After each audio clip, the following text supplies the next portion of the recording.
let's talk sports. Nah, I'm just kidding. Why would I want to talk about it? I meant sports injuries.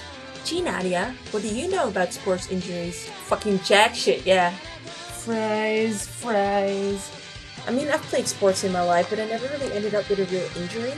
Maybe it's also just because I'm so supernaturally amazing, because I actually got kicked by a horse right against my foot, didn't break anything, and just kept walking along the day after, so... Super Saiyan right her is what I'm trying to say.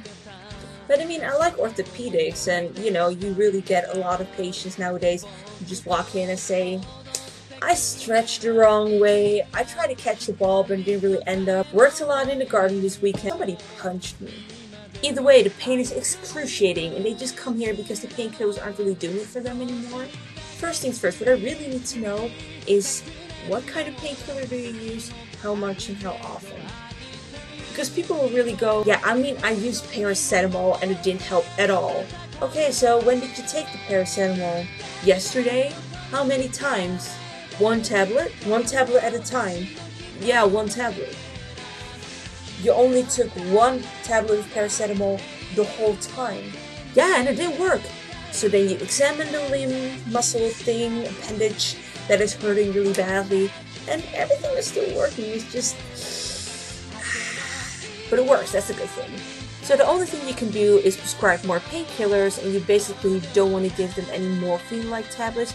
You just want to start out with, that's right, your average paracetamol.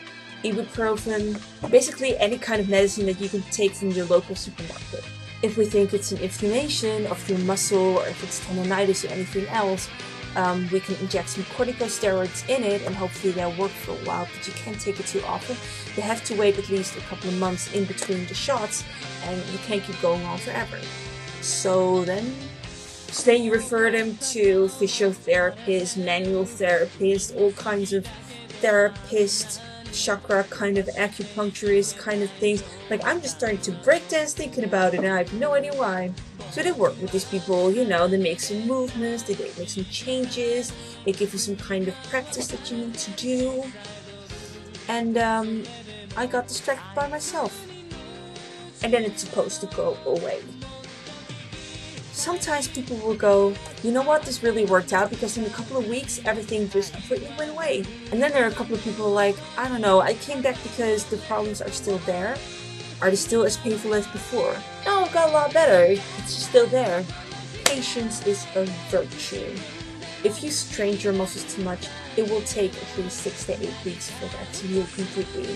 So if you're in one of those situations, I'm just going to tell you, pull through for a couple of months or so. And most of the time, don't really bother going to a doctor because we have no idea what to do either. So here's my advice for you. Don't exercise irregularly. Do it every day, get yourself in some kind of rhythm, and make sure you don't overexert yourself.